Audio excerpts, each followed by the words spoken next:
ಗಂಟೆಯ ಪ್ರಮುಖ ಸುದ್ದಿ, ಮತ್ತೊಂದು ಪ್ರಮುಖವಾದಂತಹ ಸುದ್ದಿ, ಮೈಸೂರು ಲೋಕಸಭಾ ಕ್ಷೇತ್ರದಲ್ಲಿ ಏನೇನಾಗ್ತಾ ಇದೆ ಅನ್ನೋದನ್ನ ಹೇಳ್ತಾ ಇದ್ವಿ. ಒಕ್ಕಲಿಗ ಫೈಟ್ ಬಹಳ ಜೋರಾಗಿ ನಡೀತಾ ಇದೆ.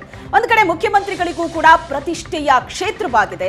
ತನ್ನ ತವರು ಜಿಲ್ಲೆಯಲ್ಲಿ ಇರುವಂತ ಎರಡೂ ಕ್ಷೇತ್ರವನ್ನು ಗೆಲ್ಲಬೇಕು ಅಂತ ಸಾಕಷ್ಟು ರಣತಂತ್ರವನ್ನ ಮಾಡ್ತಾ ಇದ್ದಾರೆ.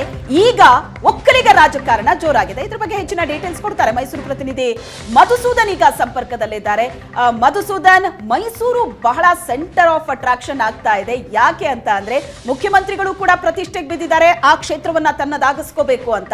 ಮತ್ತೊಂದು ಕಡೆ ಮೈತ್ರಿ ಪಡೆ ಕೂಡ ಪ್ರತ್ಯಸ್ತ್ರವನ್ನ, ಕೌಂಟರ್ ಅನ್ನ ಕೊಡ್ತಲೇ ಇದೆ. ಈಗ ಪ್ರಯೋಗ ಮಾಡಿರುವಂತಹ ಒಕ್ಕಲಿಗ ಅಸ್ತ್ರ, ಯಾವ ರೀತಿ ಈ ಅಸ್ತ್ರ ಪ್ರಯೋಗ ಆಗ್ತಾ ಇದೆ ಮೈಸೂರು ಲೋಕಸಭಾ ಕ್ಷೇತ್ರದಲ್ಲಿ, ಇದು ಜನರ ಮನಸ್ಸಿನ ಮೇಲೆ ಯಾವ ರೀತಿ ಪರಿಣಾಮ ಬೀರಬಹುದು? ಖಂಡಿತವಾಗ್ಲೂ ಕೂಡ ಕಳೆದೆರಡು ಚುನಾವಣೆಗಳಿಂದ ಈ ಒಂದು ಕ್ಷೇತ್ರವನ್ನು ಪಡೆಯಲಿಕ್ಕೆ ವಿಫಲರಾಗಿದ್ದಂಥ ಕಾಂಗ್ರೆಸ್ ಏನಿತ್ತು, ಈ ಬಾರಿ ಹೇಗಾದ್ರೂ ಮಾಡಿ ಈ ಒಂದು ಕ್ಷೇತ್ರವನ್ನು ಪಡ್ಕೊಳ್ಬೇಕು ಅಂತೇಳಿ ಕ್ಷೇತ್ರದಾದ್ಯಂತ ಸಂಚಾರವನ್ನು ಮಾಡಿ ಖುದ್ದು ಮುಖ್ಯಮಂತ್ರಿಗಳೇ ಸಂಚಾರ ಪ್ರಯತ್ನವನ್ನ ಕೂಡ ಮಾಡ್ತಾ ಇದ್ರು. ಈಗ ಏನು ಒಕ್ಕಲಿಗರನ್ನ ಹೊರತುಪಡಿಸಂತ ಹಲವು ಸಮುದಾಯಗಳ ಮತಗಳನ್ನ ಕೂಡಿಕಳಿಸೋದ್ರಲ್ಲಿ ಸಿದ್ದರಾಮಯ್ಯನವರು ಒಂದಷ್ಟು ಸಫಲ ಆದ್ರು ಅಂತಂದ್ರೂ ಕೂಡ ಕಳೆದ 3 ದಿನಗಳಿಂದ ಕ್ಷೇತ್ರದಲ್ಲಿ ಆಗ್ತಾ ಇರ್ತಕ್ಕಂಥ ಬೆಳವಣಿಗೆಗಳೇನಿದೆ ಅದು ಬಹಳ ಜೋರಾಗಿ ಒಕ್ಕಲಿಗ ಅಸ್ತ್ರದ ಜೊತೆಯಲ್ಲೇ ಇಡೀ ಜಿಲ್ಲೆಯ ಅಂದ್ರೆ ಇಡೀ ಕ್ಷೇತ್ರದ ರಾಜಕಾರಣ ಕುಸಿತಾ ಇರ್ತಕ್ಕಂಥ ಸ್ಪಷ್ಟವಾಗಿ ತೋರಿಸ್ತಾ ಹೋಗ್ತಾ ಇದೆ. ಏನು ಎಲ್ಲಾ ವಿಧಾನಸಭಾ ಕ್ಷೇತ್ರಗಳಲ್ಲೂ ಕೂಡ ಸಂಚಾರವನ್ನ ಮಾಡಿದ ಸಿದ್ದರಾಮಯ್ಯನವರು ಕಡೆಯದಾಗಿ ಚಾಮುಂಡೇಶ್ವರಿ ವಿಧಾನಸಭಾ ಕ್ಷೇತ್ರದ ಮುಖಂಡರ ಸಭೆಯನ್ನ ಕರೆದ್ರು. ಅಲ್ಲಿ ಇದ್ದಂತಹ ಒಕ್ಕಲಿಗ ಸಮುದಾಯದ ಮುಖಂಡರುಗಳನ್ನ ಕರೆದು ಅವರನ್ನ ಸೆಳೆದು ಈ ಬಾರಿಯಾದ್ರೂ ಇಡೀ ಲೋಕಸಭಾ ಕ್ಷೇತ್ರದಲ್ಲಿ ಹೆಚ್ಚು ಒಕ್ಕಲಿಗ ಮತಗಳನ್ನ ಹೊಂದಿರತಕ್ಕಂಥ ಚಾಮುಂಡೇಶ್ವರಿ ಕ್ಷೇತ್ರ ಏನಿದೆ ಅಲ್ಲಿ ಹೆಚ್ಚು ಹೆಚ್ಚು ಮತಗಳನ್ನ ಕಾಂಗ್ರೆಸ್ ಸೆಳೆಯುವಂತ ಪ್ರಯತ್ನವನ್ನ ಕೂಡ ಮಾಡಿದ್ರು. ಆ ಸಂದರ್ಭದಲ್ಲಿ ಅವರು ಜಿ.ಟಿ. ದೇವೇಗೌಡರನ್ನ ಅಂದ್ರೆ ಅವ್ರಿಗೆ ಒಂದ್ ರೀತಿ ಸಾಂಪ್ರದಾಯಿಕ ಎದುರಾಳಿ ಆಗಿರ್ತಕ್ಕಂಥ ಜಿ.ಟಿ. ದೇವೇಗೌಡ ಏನಿದ್ರೆ ಅವರನ್ನ ಕೆಣಕುವಂತ ಕೆಲಸವನ್ನ ಮಾಡಿದ್ರು. ಇದು ಈಗ ಕ್ಷೇತ್ರದಲ್ಲಿ ಒಂದು ರೀತಿಯಾದಂತಹ ಭೂಮನ ಸೃಷ್ಟಿ ಮಾಡಿರ್ತಕ್ಕಂಥದ್ದು. ಸಿದ್ದರಾಮಯ್ಯನವರು ಯಾವಾಗ ಜಿ.ಟಿ. ದೇವೇಗೌಡ ಚಾಮುಂಡೇಶ್ವರಿ ಕ್ಷೇತ್ರಕ್ಕೆ ಏನೂ ಮಾಡಿಲ್ಲ ಅನ್ನೋ ಒಂದು ಮಾತನ್ನ ಹೇಳಿದ್ರು, ಅವರ ವಿರುದ್ಧವಾಗಿ ಈಗ ಜಿ.ಟಿ. ದೇವೇಗೌಡ ಸಿಡಿದೆದ್ದಿದ್ದಾರೆ. ಕೇವಲ ಜಿ.ಟಿ. ದೇವೇಗೌಡ ಅಷ್ಟೇ ಅಲ್ಲ, ಅವರ ಜೊತೆಗೆ ಪ್ರತಾಪ್ ಸಿಂಹ ಇರ್ಬೋದು, ಪ್ರತಾಪ್ ಸಿಂಹ ಜೊತೆಗೆ ಏನು ಮಾಜಿ ಮುಖ್ಯಮಂತ್ರಿಗಳಾಗಿರ್ತಕ್ಕಂಥ ಕುಮಾರಸ್ವಾಮಿ ಅವರು ಇರ್ಬೋದು, ಎಲ್ಲರೂ ಕೂಡ ಈಗ ಸಿದ್ದರಾಮಯ್ಯನವರ ವಿರುದ್ಧವಾಗಿ ಮುಗಿಬಿದ್ದಿದ್ದಾರೆ. ಅಂದ್ರೆ ಒಕ್ಕಲಿಗ ಮತಬುಟ್ಟಿಗೆ ಸಿದ್ದರಾಮಯ್ಯನವರು ಏನ್ ಕೈ ಹಾಕಿದ್ರು ಅವುಗಳನ್ನ ಸೇಫ್ ಮಾಡ್ಕೊಳ್ಳುವಂತ ನಿಟ್ಟಿನಲ್ಲಿ ಈಗ 3 ನಾಯಕರು ಅವರ ವಿರುದ್ಧ ತಿರುಗಿ ಬಿದ್ದಿರ್ತಕ್ಕಂಥದ್ದು. ಸಿದ್ದರಾಮಯ್ಯನವರು ಕೇವಲ ಸೋಲೋ ಕಡೆಗಳಿಗಷ್ಟೇ ಕೂಡ ಒಕ್ಕಲಿಗರ ಟಿಕೆಟ್ ಅನ್ನ ಕೊಟ್ಟಿದ್ದಾರೆ ಅನ್ನೋ ಒಂದು ಮಾತನ್ನ ಹೇಳಿದ್ದಾರೆ. ಅದರ ಜೊತೆಗೆ ಸಿದ್ದರಾಮಯ್ಯನವರು ನಾನು ಒಕ್ಕಲಿಗನಿಗೆ ಟಿಕೆಟ್ ಕೊಟ್ಟಿದ್ದೀನಿ, ಆ ಸಮುದಾಯ ಬೆಂಬಲಿಸಬೇಕು ಅನ್ನೋ ಒಂದು ಮಾತು ಹೇಳುವಂತ ಸಂದರ್ಭದಲ್ಲಿ ಲಕ್ಷ್ಮಣ್ ಅವರು ಇಲ್ಲಿವರೆಗೆ ಎಲ್ಲ ಹೋಗಿದ್ರು ಅನ್ನೋ ಒಂದು ಪ್ರಶ್ನೆಯನ್ನ ಪ್ರತಾಪ್ ಸಿಂಹ ಕೂಡ ಮಾಡಿದ್ದಾರೆ.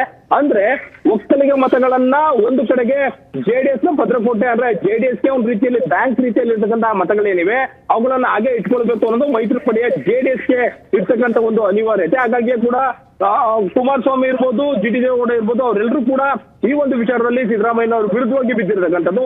ಹೇಗಾದ್ರೂ ಮಾಡಿ ಅವುಗಳಲ್ಲಿ ಈಗ ಅಲ್ಲಿ ಗ್ರೌಂಡ್ ರಿಪೋರ್ಟ್ ಏನ್ ಹೇಳುತ್ತೆ, ಅಲ್ಲಿನ ಜನರ ಪಲ್ಸ್ ಏನಿದೆ ಅಂತ, ಈ ರೀತಿಯಾದಂತಹ ಅಸ್ತ್ರ ಏನ್ ಪ್ರಯೋಗಿಸ್ತಾ ಇದ್ದಾರೆ ಅದಕ್ಕೆ ಅವರು ಈಲ್ಡ್ ಆಗ್ತಾರೆ ಅಂತ ಅನ್ಸುತ್ತಾ ಅಂತ, ಅಲ್ಲಿನ ಜನ ಇದಕ್ಕೆ ಯಾವ ರೀತಿ ರೆಸ್ಪಾಂಡ್ ಮಾಡ್ತಾ ಇದ್ದಾರೆ? ಎರಡೂ ಕಡೆಗಳಲ್ಲೂ ಕೂಡ ಈ ಒಕ್ಕಲಿಗ ಅಸ್ತ್ರ ಏನ್ ಪ್ರಯೋಗ ಆಗ್ತಾ ಇದೆ, ಜನರ ಅಭಿಪ್ರಾಯ ಯಾವ ರೀತಿ ಕಂಡು ಬರುತ್ತೆ? ಪ್ರತಿಮಾ, ಸದ್ಯಕ್ಕಂತೂ ಖಂಡಿತವಾಗ್ಲೂ ಒಕ್ಕಲಿಗ ಮತಗಳೇನಿವೆ ಅವು ಬಹಳ ಕ್ಷೇತ್ರದಲ್ಲಿ ಖುಷಿಯಲ್ಲಾಗಿರ್ತಕ್ಕಂಥ ಮತಗಳು. ಆ ಮತಗಳು ಯಾವ ಕಡೆಗೆ ವಾಲ್ತಾವೆ ಆ ಒಂದು ಪಕ್ಷ ಗೆಲ್ಲುತ್ತೆ ಅಂತೇಳಿ. ಯಾಕಂದ್ರೆ ಇಲ್ಲಿವರೆಗೂ ಕೂಡ ಜೆಡಿಎಸ್ ಬಿಜೆಪಿಗೆ ಬೆಂಬಲವನ್ನ ಕೊಟ್ಕೊಂಡೇ ಬಂದಿತ್ತು 2 ಚುನಾವಣೆಗಳಿಂದಲೂ ಕೂಡ. ಈ ಬಾರಿಯೂ ಕೂಡ ಆ ಒಕ್ಕಲಿಗ ಮತಗಳೇನಿವೆ ಅವು ಒಕ್ಕಲಿಗ ನಾಯಕರನ್ನ ಬಿಟ್ಟು ಮುಂದೆ ಹೋಗುವಂತ ಸಾಧ್ಯತೆಗಳು ತೀರಾ ಕಡಿಮೆ ಇರತಕ್ಕಂಥದ್ದು. ಜನರ ಬಾಯಲ್ಲಿ ಬರ್ತಾ ಇರ್ತಕ್ಕಂಥದ್ದು ಕೂಡ ಅದೇ ಆಗಿರ್ತಕ್ಕಂಥದ್ದು. ಯಾಕಂತ ಹೇಳಿದ್ರೆ ಈಗ ಸಿದ್ದರಾಮಯ್ಯನವರು ಒಂದು ವೇಳೆ ಲಕ್ಷ್ಮಣ್ ಅವರು ಗೆದ್ರೆ ನಾನೇ ಗೆದ್ದಂತೆ ಅಂತ ಹೇಳುವಂತ ಏನ್ ಮಾತುಗಳೇನಿದೆ ಅದು ಮತ್ತೊಮ್ಮೆ ಸಿದ್ದರಾಮಯ್ಯ ವರ್ಸಸ್ ಜಿ.ಟಿ. ದೇವೇಗೌಡ, ಒಕ್ಕಲಿಗೆ ವರ್ಸಸ್ ಕುರುಬ ಅನ್ನೋ ಒಂದು ಮಾತುಗಳ ಕ್ಷೇತ್ರದಲ್ಲಿ ಜಾಸ್ತಿ ಕೇಳಿ ಬರ್ತಾ ಇದೆ. ನಿರ್ಣಯ ಆಗಿರ್ತಕ್ಕಂಥ ಈ ಸಮುದಾಯದ ಮತಗಳೇನಿವೆ ಅವು ಸದ್ಯಕ್ಕೆ ಇಲ್ಲಿವರೆಗೆ ಯಾವ ರೀತಿಯಾಗಿ ಇದ್ವು, ಯಾವ ಪರಿಸ್ಥಿತಿಯಲ್ಲಿ ಇದ್ವು, ಅದೇ ಪರಿಸ್ಥಿತಿಯಲ್ಲಿ ಮುಂದುವರಿತಾ ಇರ್ತಕ್ಕಂಥದ್ದು ಸದ್ಯಕ್ಕೆ ಗೋಚರ ಆಗ್ತಾ ಇರ್ತಕ್ಕಂಥದ್ದು. ಪ್ರತಿಮಾ, ಓಕೆ, ಥ್ಯಾಂಕ್ ಯು ಮಧುಸೂದನ್ ನಿಮ್ಮೆಲ್ಲ ಡೀಟೇಲ್ಸ್ಗೆ. ಪ್ರತಿಯೊಂದು ಕ್ಷೇತ್ರದಲ್ಲೂ ಕೂಡ ಈ ಅಸ್ತ್ರ ಅದಕ್ಕೊಂದು ಪ್ರತ್ಯಸ್ತ್ರ, ಮಾತಿನ ಯುದ್ಧ, ಎದುರೇಟು ಬಹಳ ಜೋರಾಗಿ ನಡೀತಾ ಇದೆ. ಅದೆಲ್ಲದರ ಡೀಟೇಲ್ಸ್ ಅನ್ನ ನಿಮ್ಮ ಮುಂದೆ ಇಡ್ತೀವಿ. ಈಗ ಒಂದು ಚಿಕ್ಕ ಬ್ರೇಕ್ನ ಸಮಯ ಆಗ್ತಾ ಇದೆ. ಬ್ರೇಕ್ನ ನಂತರ ಜನಾರ್ದನ ರೆಡ್ಡಿ ಬಿಜೆಪಿಗೆ ಸೇರಿದ್ದಾರೆ ನಿಜ, ಆದ್ರೆ ಬಿಜೆಪಿ ಸೇರೋಕ್ಕೂ ಮುಂಚೆ ಒಂದಷ್ಟು ಮುನಿಸಿತ್ತು, ವೈಮನಸ್ಸಿತ್ತು, ಅದೆಲ್ಲವೂ ದೂರವಾಗೋಯ್ತಾ? ಹಾಗಾದ್ರೆ ಅದ್ರ ಬಗ್ಗೆ ಡೀಟೇಲ್ಸ್ ಕೊಡ್ತೀವಿ.